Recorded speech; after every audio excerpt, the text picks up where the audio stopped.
चैतन्यं शाश्वतं शान्तं ब्रह्मातीतं निरञ्जनं नादबिन्दुकलातीतं तस्मै श्रीगुरुवे नमः।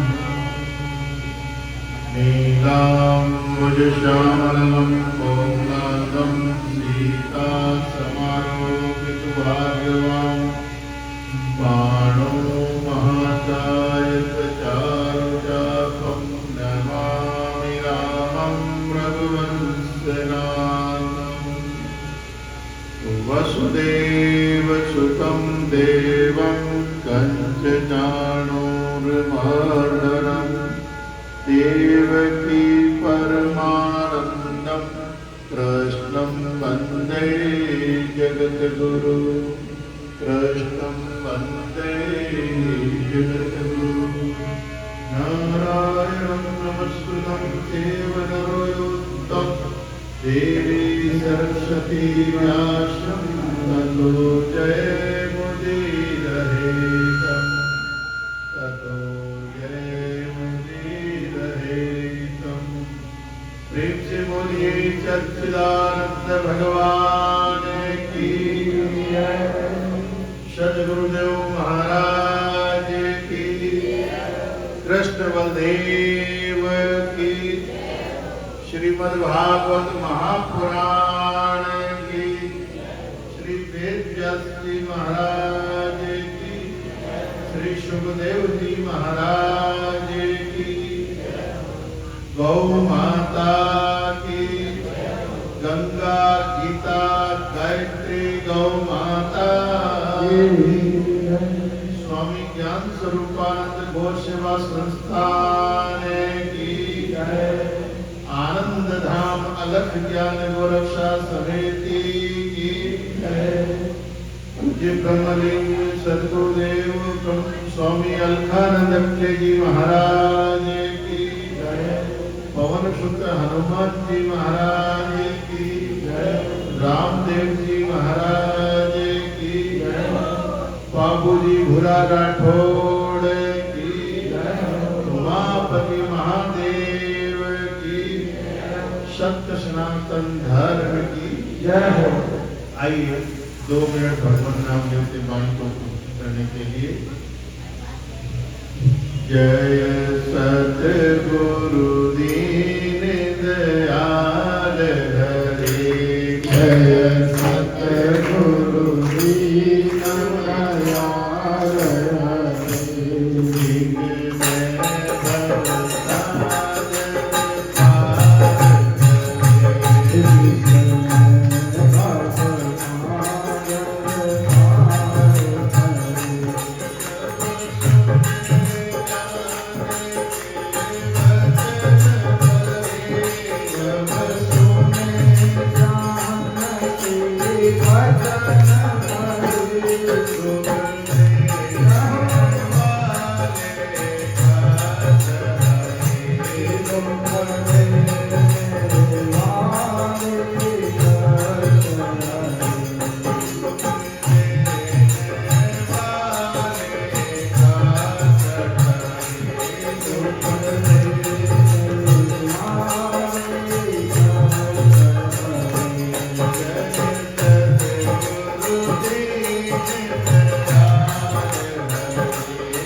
अखिल ब्रह्मांड नायक परब्रह्म परमात्मा सद्गुरुदेव एवं जगत जननी गौ माता के चरणारविंदों में साष्टांग दंडवत प्रणाम करते हुए व्यास पीठ पर सुशोभित होने वाली परम श्रद्धेय परमादरणीय पंडित दामोदर दास जी महाराज एवं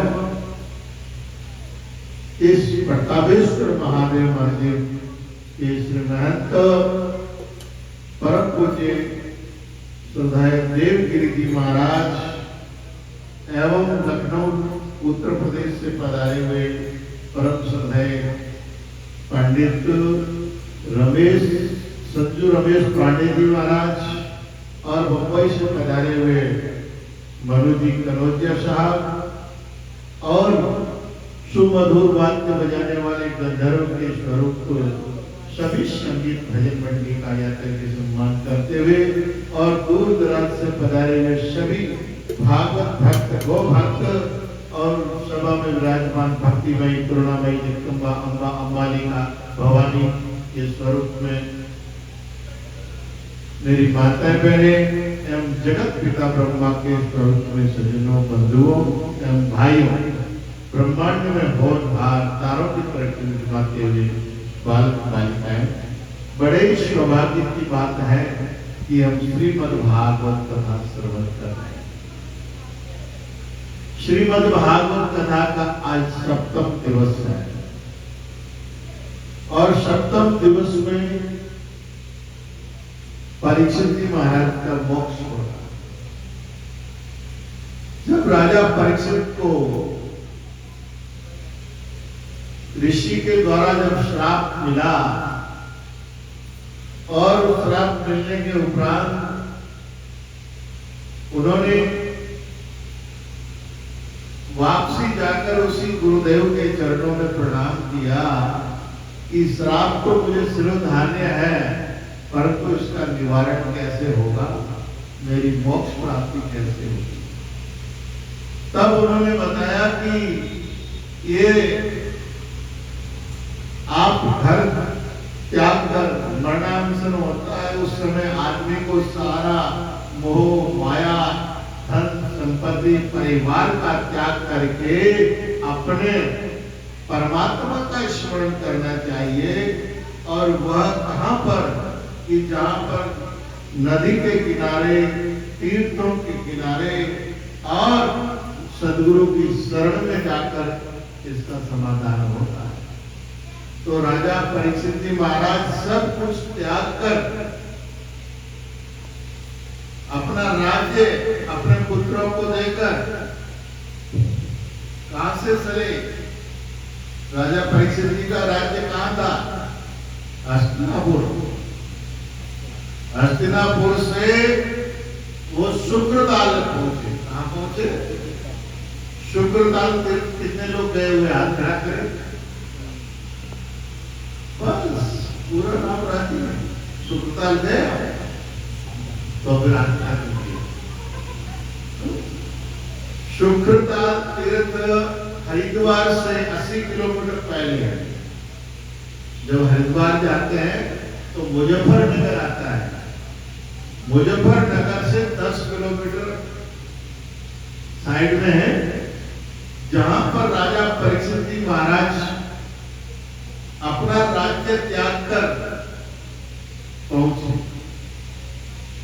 उस पेड़ के नीचे 88,000 ऋषि विराजमान थे। आज भी बरगद का पेड़ है, इतना लंबा चौड़ा है उस पेड़ को। यहाँ से शाखा निकली हुई ठेठ वहां आगे भैरव मंदिर है ना, भैरव मंदिर के आसपास इतनी लंबा पेड़ है, तरह तरह की शाखाएं निकली हुई है। और उस पेड़ के नीचे 81,000 ऋषि बैठे। पास में गंगा का किनारा है, वहां पर तप कर रहे थे। उन्हीं के चरणों में जाकर राजा परीक्षित ने प्रणाम किया और उन्होंने ऋषि मुनियों से पूछा कि महाराज हमें कोई ऐसा अनुष्ठान बताइए जिस व्यक्ति की 7 दिन में मृत्यु होने वाली है उस आदमी को क्या करना चाहिए। तो वो ऋषियों ने, किसी ने बताया यज्ञ करो, किसी ने बताया अश्वमेध यज्ञ करो, किसी ने बताया कुछ, किसी ने बताया कुछ। परंतु दिन तो 7 ही है, 7 दिनों में कोई पूरा होता ही नहीं अनुष्ठान। तब तक घुंघरालू जटा वाले और कौपीन धारण और एकदम दिगंबर और 12 वर्ष की आयु के स्वरूप सुखदेव जी महाराज वहां पधारते हैं। और जो ही सुखदेव जी महाराज पधारे सभा में, उन 88,000 ऋषियों ने खड़े होकर दंडवत प्रणाम किया।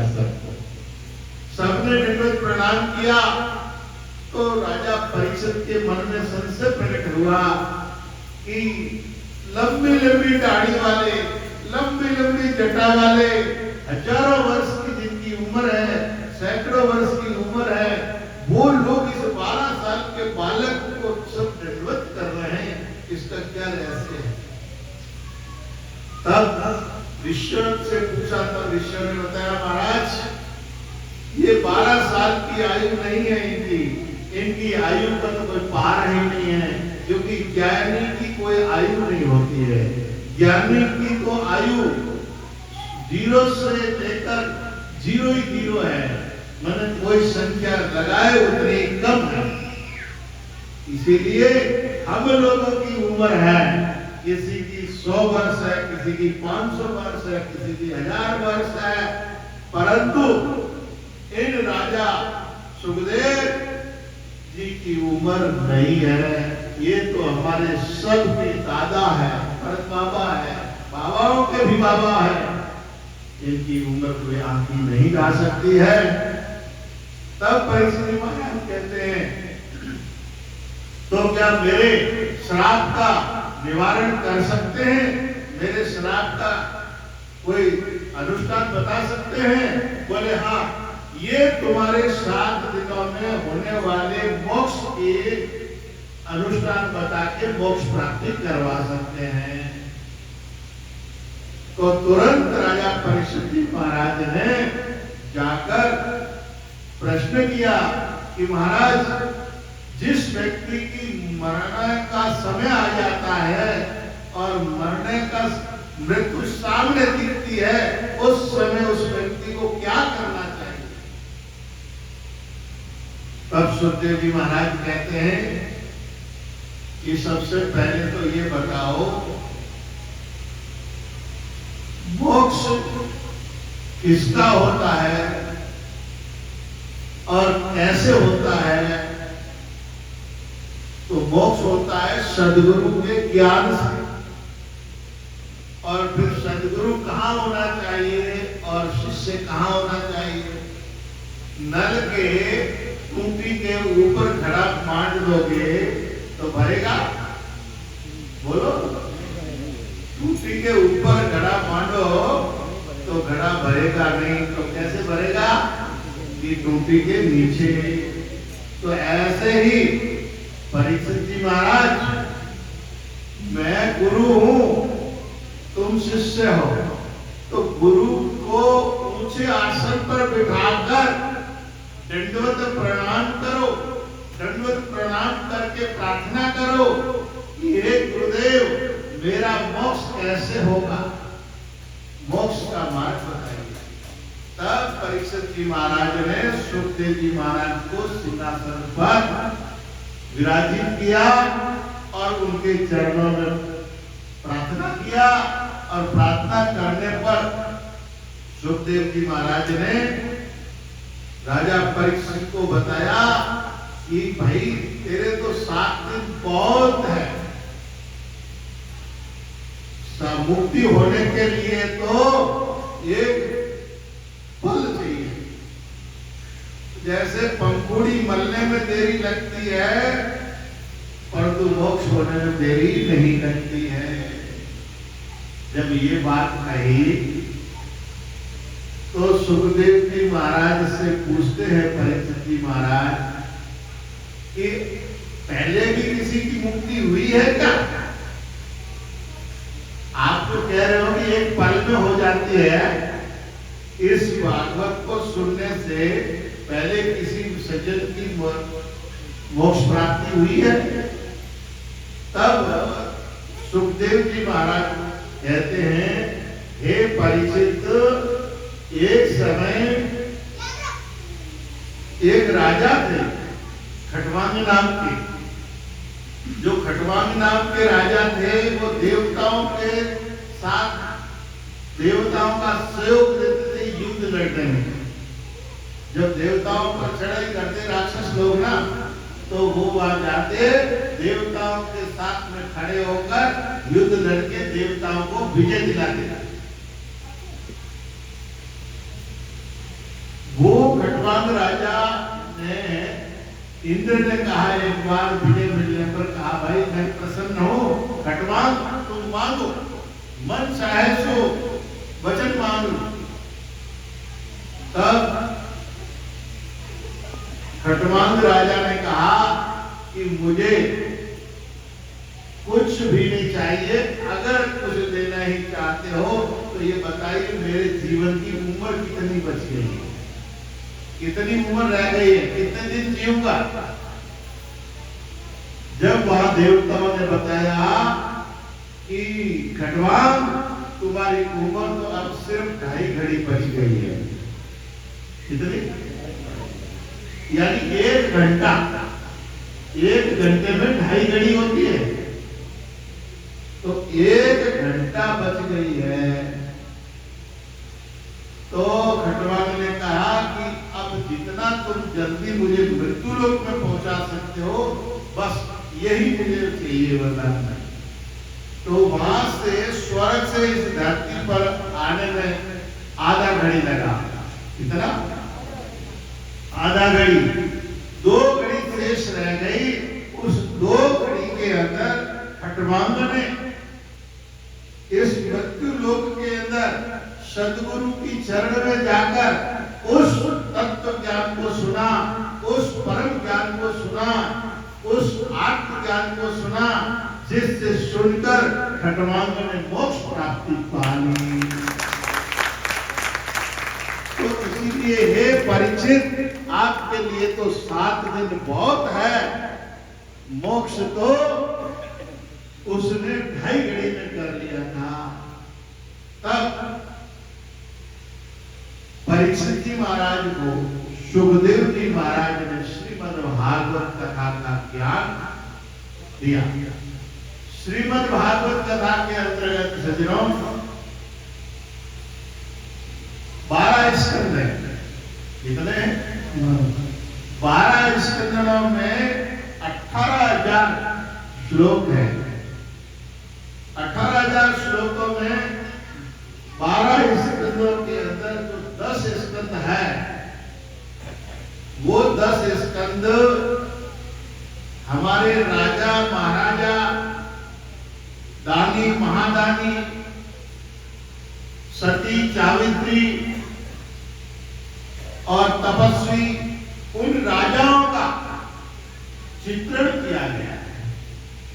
और 10वें स्कंद में भगवान के लीलाओं का वर्णन किया गया है। इसके उपरांत 11 स्कंद जो है उसमें वो तत्व ज्ञान भगवान ने दिया है जो आपने सुना होगा। आज वो 11वां और 12वां स्कंद ही लास्ट दिन होता है, जिसमें आपने सुदामा चरित्र सुना होगा। नहीं सुना तो सुन लेंगे। और नव योगेश्वर जिन्होंने 24 गुरु बनाए थे दत्तात्रेय भगवान ने, वो भी क्या।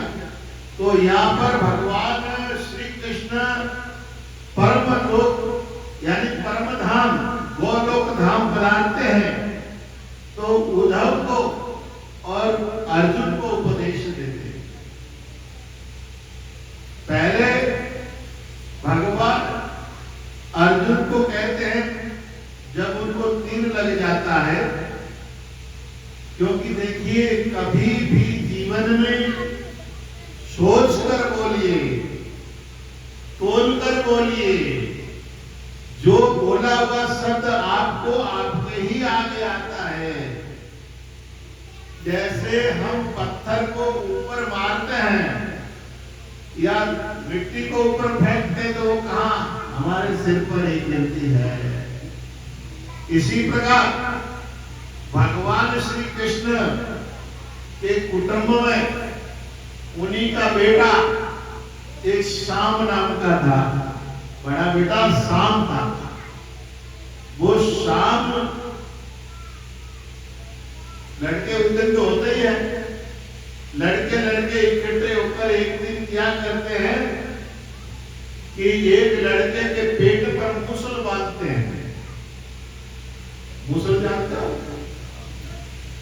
खोंडो, मारवाड़ी भाषा में खोंडो, धान कूटने वाला। वो मुसल बांधकर, जैसे हमारे देवकृति बाप भी विराजमान है, ऐसे ही ऋषि आए शहर में, गांव में, तो वो सिद्ध पुरुष थे। अब लोगों ने सुना तो वो लड़के उदंडी होते हैं, वो औरत का कपड़ा पहना के उसके पेट पे वो मुसल बांध दिया और वहां लेकर गए और दान प्रणाम करिया के बाप जी आमर भीतरी है, इन भीतरी ने बेटो भाई के बेटी। लड़का मजाक करे, इन वास्ते मजाक नहीं करनी चाहिए। वाटूड़ो होकर मुंडूड़ो मत हो। और सांप ने कदे झोली में निकालना और आग ने कदे खुंजे में निकालनी।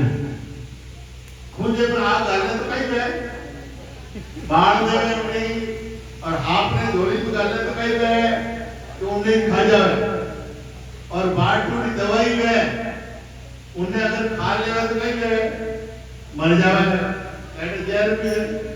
और मातो मुझे तो कोई महात्मा हुआ ना तो मजाक नहीं। तो सज्जनों, अब वो मजाक भी, और ऋषि जी महाराज ने ध्यान से पहले देख लिया। जब प्रणाम करके पूछा कि क्या लड़का होगा या लड़की, तो ऋषि जी कहते हैं कि इससे जो भी होगा वो तुम्हारे यादव कुल का विनाश होगा।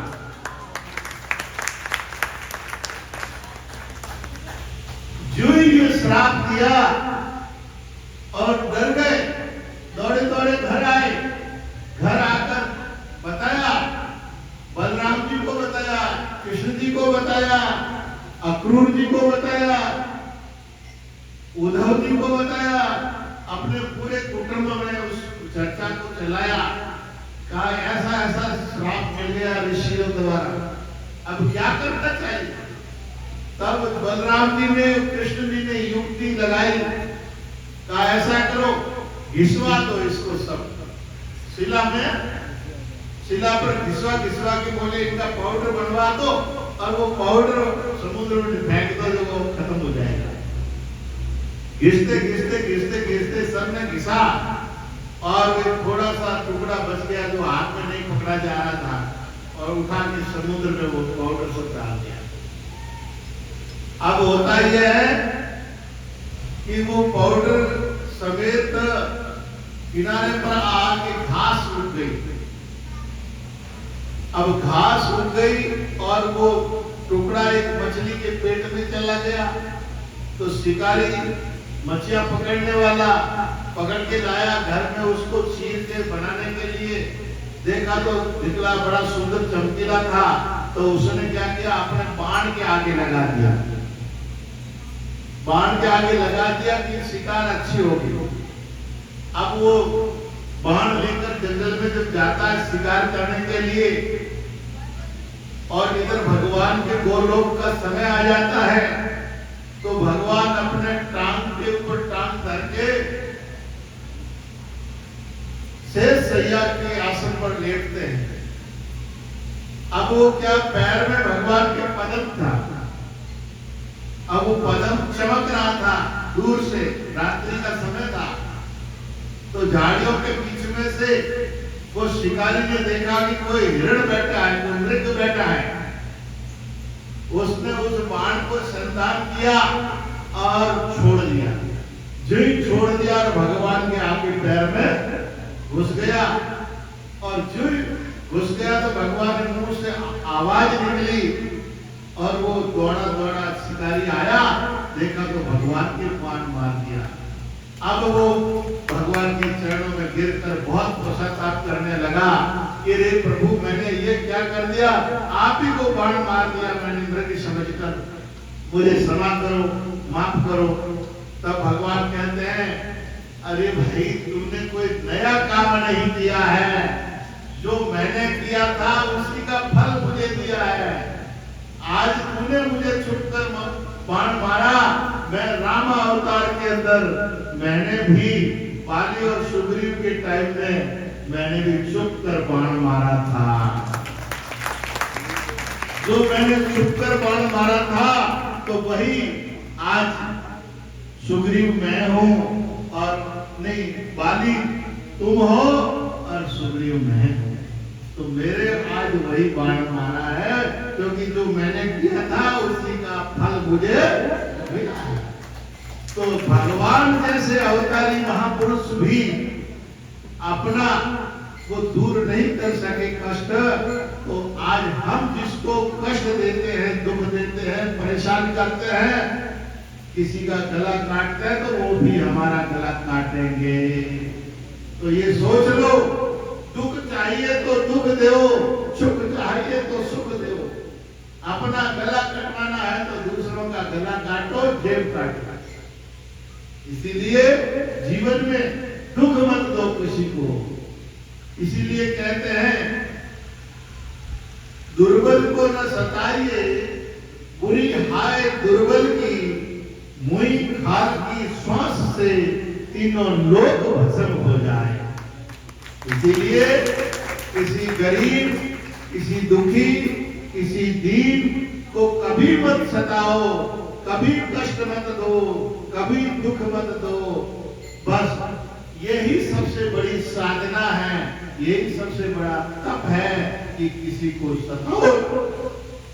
इसीलिए हाय बहुत बुरी होती है सज्जनों, भगवान जैसे भी नहीं टाल सके तो हमारी आपकी तो बात ही क्या है सज्जनों। तो उस समय जब बाण लग जाता है और बहलिया को, शिकारी को भगवान कहते हैं, अब तुम जाओ, निसंकोच होके हमारा तुम्हारा लेन देन पूरा हो गया, अब आगे खाता क्लोज कर दिया गया, बंद कर दिया गया, अब कुछ नहीं है। अब इतनी बात होने के बाद में अर्जुन आते हैं, अर्जुन प्रणाम करते हैं और अर्जुन से कहते हैं, हे अर्जुन, आज से तीसरे दिन द्वारका डूब जाएगी, तो जितने वृद्ध, बच्चे और औरतें जो बच गई है, उनको तुम यहाँ से सब हस्तिनापुर लेके जाओ। तब अर्जुन पूछता है प्रश्न, तो भगवान कृष्ण कहते हैं, अर्जुन, आज मैं तेरा सारथी नहीं हूं, यानी तेरा सारथी नहीं हूं जो मैं तेरे प्रश्न का उत्तर दूं। आज मैं तेरे बड़े भाई की तरह हूं, इसलिए आज आज्ञा का पालन करो। मैं बोलता हूं तुम लेके जाओ तो लेके जाओ, इससे आगे ज्यादा समय नहीं है, अभी दूसरे से मिलने का समय आ रहा है, इसीलिए तुम जाइए। अर्जुन प्रणाम करके जितनी भी उनकी महिलाएं, वृद्ध बच्चों को लेकर जाता है और रास्ते में भीला, भीला यानी काबा, काबा भीलों को भी बोलते हैं, तो वहां पर भीलों ने चढ़ाई किया कि भाई ये अर्जुन लेके जा रहा है, क्या करेगा वहां ले जाके हस्तिनापुर में, वहां कोई रखने वाला तो है नहीं, भगवान की गोपियों तो भगवान की प्यारी थी, अब इनका घर गृहस्थी कैसे चलेगा। और भीलों ने घरे लक्ष्मी जी की कमी, जैसे जान रुपये अब देखा ही कर, हम समझ में आएगी, सब गोपियों ने समझ में आ गई, तो वे कहें कि अभी लड़ाई कर रही, जल्दी बोली आप आगे के हालों में लाने आओ खड़े हैं। जो ही भील आगे आगे चले और गोपियां सब भगवान की गोपियां उन भीलों के पीछे पीछे भीलों के घरों में पहुंच गए। अब अर्जुन देखता रह गया, अर्जुन को बाण मारे तो किसको मारे, इसीलिए कहा समय समय की बात है, समय बड़ी बलवान, बिल्ला रूपी गोपियां वही अर्जुन वही कौन। अब बाण तो जब चलाए कोई दुश्मन हो तो अपनी मर्जी से जा रही है वो तो किन पर बाण चलावे भाई। मेरा बचाव तुम जब करोगे मैं कहूंगी मुझे बचाओ बचाओ मेरी रक्षा करो। अब मैं खुद ही उनके साथ जा रहा हूं तो आप कौन बचा सकते हैं भले कितने बलशाली हो। अब फिर उद्धव जी आते हैं और उद्धव जी को वो तत्व ज्ञान देते हैं जो राजा परीक्षित को सुखदेव जी महाराज ने दिया था और मुक्ति हो गई। तब परीक्षित जी महाराज ये बात सुनते हैं और सुखदेव जी सुनाते हैं। और जब पूछते हैं सुखदेव जी महाराज परीक्षित मोक्ष हो गया तो कहते हैं कि महाराज हाँ अब तक्षक आएगा मुझे काटेगा और मैं परम लोक चला जाऊंगा। बोले नहीं तब तक है कौन। तक्षक भी मेरा स्वरूप है। तक्षक की सत्ता मेरे से अलग नहीं है क्योंकि अहम ब्रह्मास्मि मैं ब्रह्म हूँ। मैं सत्य हूँ चेतन हूँ आनंद हूँ ज्ञान स्वरूप हूँ बोध स्वरूप हूँ अखंड अजर अमर अविनाशी आत्मा हूँ सब घट में विराजमान हूँ। ये तत्व ज्ञान जब सुखदेव जी महाराज ने राजा परीक्षित को दिया कि जितने भी नाम हैं वो सब मेरे नाम हैं। सिया राम मैं सब दिन जानी करूं प्रणाम जोर जुग। यानी जितने भी स्त्री है वो सीता है और जितने पुरुष है वो भगवान राम का स्वरूप है। उससे अलग कुछ भी नहीं है। यानी नारी यानी स्त्री यानी मादा जितना भी है वो सीता स्वरूप है और नर जो है वो सब राम स्वरूप है। इसीलिए कोई किसी को भूलना नहीं। इसीलिए तक्षक मेरा ही स्वरूप है। मैं ही तक्षक हूँ मैं ही परीक्षित हूँ मैं ही सुखदेव हूँ मैं ही आत्मा हूँ मैं ही ब्रह्म हूँ मैं ही ईश्वर हूँ। सबका साक्षी ब्रह्म नहीं है। जब ये बोध हो जाता है तब कहते हैं अब बोले अब मुझे तक्षक छू भी नहीं सकता काटना तो बहुत दूर रहा। जब तक्षक कोई हस्ती होगी और परीक्षित जब कोई हस्ती होगी तब वो अटैक करेगा ना। जब जल ही जल में समाया यानी बर्फ पिघलकर पानी बन गई तो फिर बर्फ रहेगी कोई सत्ता। तो बर्फ रहेगा तब तक खतरा है और बर्फ पिघल के पानी हो गई तो क्या खतरा है। बर्फ जब तक है तो उठा के किसी को मारोगे छोड़ तो वो घायल हो जाएगा परंतु जब पानी हो जाएगा तो पानी में पानी समा जाएगा फिर कोई घायल नहीं होगा। इसीलिए कहा मुझ में ओम तुझ में ओम सब में ओम समाया है। मुझ में ओम सब में ओम सब ओम समाया है। मुझ में ओम तुझ में ओम सब में ओम समाया है। तुझ में ओम तुझ में ओम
मुझ में ओम, तुझ में ओम, सब में ओम समाया है।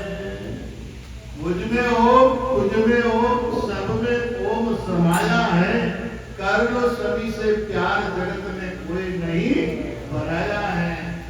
ऊंच नीच भेदभाव की दीवारें तोड़ दो, बदला जमाना तुम भी बदलो, बुरी आदतें छोड़ दो। अभी गवर्नमेंट ने भी अगर ऊंच नीच की बातें करते हो तो सीधे अंदर। इसीलिए ऊंच नीच कुछ नहीं। भगवान कहते हैं कि निश्चय कर ले, अहम ब्रह्मास्मि, मैं ब्रह्म हूं। तो तेरी सारी साधनाएं हो गई, सारी भक्ति हो गई और सारी तपस्याएं हो गई, सब कुछ प्राप्त हो गया। इसीलिए कहते मेरा जन्म हुआ ही नहीं तो जीवन कहां से होगा? जब जीवन नहीं होगा तो बंधन कहां से होगा? बंधन नहीं होगा तो मोक्ष भी कहां से होगा?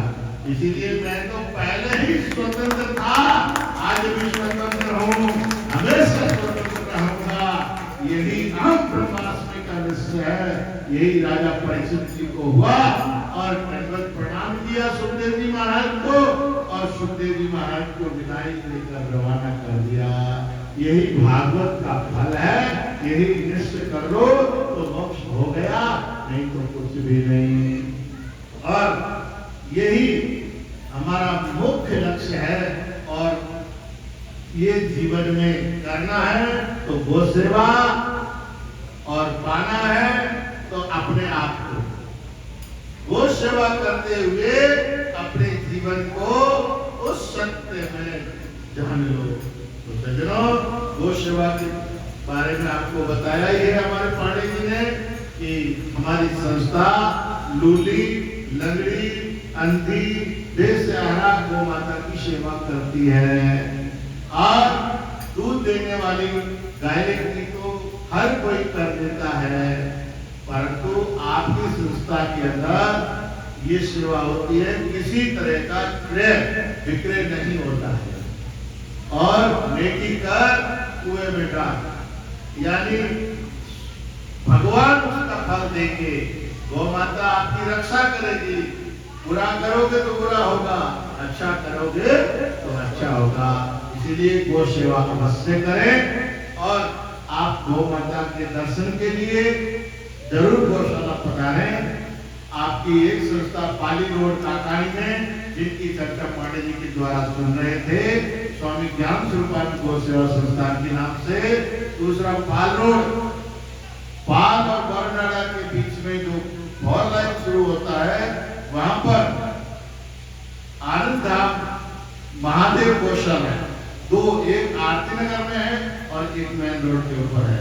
आरती नगर वाले को आनंद धाम गौशाला बोलते हैं और मेन रोड पर है वो महादेव गौशाला बोलते हैं, परंतु उसका नाम है आनंद धाम अलग ज्ञान गोरखनाथ समिति, जो रजिस्ट्रेशन नंबर से है। तो आश्रम हमारा प्रताप नगर गुरु के तालाब में है, वहां पर भी गौ सेवा होती है। और ऐसे मिला के हमारे पास 500-700 गौ माता की सेवा होती है। आप लोग भी आइए, करिए और गौ माता का आशीर्वाद लीजिए। कल अमावस का दिन है, विशेष रूप से लोग अमावस को गौ माता की सेवा करते हैं। 11 पूर्णिमा है, अमावस है, तो सबसे ज्यादा अमावस को लोग गौ माता की शरण में जाते हैं, आशीर्वाद लेते हैं। हमारे यहाँ एक ऐसी गौ माता है जिनके आशीर्वाद से आज मैं जो खड़ा हूँ वो उन्हीं गौ माता के आशीर्वाद से खड़ा हूँ। नहीं तो एक समय ऐसा था कि ये शरीर समाप्त हो गया था, तब तो गौ माता ने खड़ा किया। उस दिन से हम गौ माता की सेवा कर रहे हैं और वही गौ माता आज भी हमारे पास है, उन्हीं के आशीर्वाद से सब चल रहा है। आप लोग भी आइए, उनके दर्शन करिए। बस किन्हीं शब्दों के साथ पानी को विराम देते हुए ओंकार मंगलम